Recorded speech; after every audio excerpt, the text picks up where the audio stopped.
One of the most common phrases that I use when I'm trying to be agreeable and let the other person decide is, it's up to you. It's up to you. It's up to you.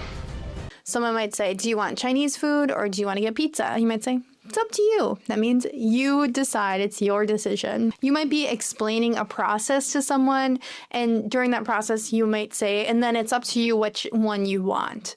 So you're saying this to mean that it's their decision, and it's the most natural way to say this. A really natural way to say that you agree with someone's plan is to say, that works for me. That works for me. Or if they make a suggestion, you might say, that works for me, instead of saying yes, or saying, I agree, that works.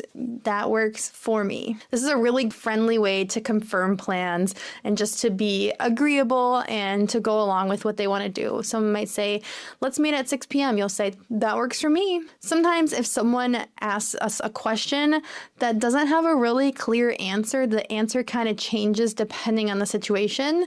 You might say, it depends. That depends. It depends. Someone says, do you like working from home? You might say, it depends. And it means it depends on, what you're doing, what the day's like, whatever. Or someone might say, should we drive or should we fly? You might say, it depends on the cost of the ticket. You're kind of saying it depends. There's no clear answer. I don't have a desire here.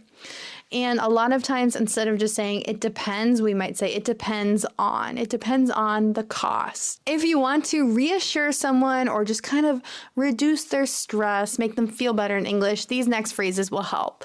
The first one is no rush. No rush at all. Whenever I'm in a situation where I'm at a store or, I'm at a restaurant and I ask for something that is kind of a burden for the person, and I'm just trying to be friendly, I might say, oh, there's no rush, no rush. That means I'm not in a hurry, I'm not going to be mad if you take extra time. And sometimes I'm saying this because I want the person to do a good job and not feel stressed out, not feel like I'm going to be angry.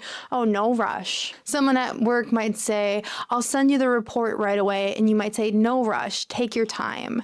So this is a really friendly phrase. It just shows that you have patience. Another phrase like this to show, a problem or a mistake doesn't stress you out and it's not super serious is to say, oh, it's not the end of the world. It's not the end of the world. It's not the end of the world. Again, if I'm at a restaurant and their server says, oh, I apologize, we ran out of this food that you asked for, I'll say, oh, it's not the end of the world. I'll just get this instead.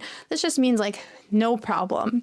Or you might be at work in the same situation. Someone says, I'll try to get you this report by the end of the day. You'll say, well, it's not the end of the world if you don't get it today. Just try to get it tomorrow. Meaning it's not a big problem. It's not super serious. Don't stress over it. It's not a huge problem like the end of the world.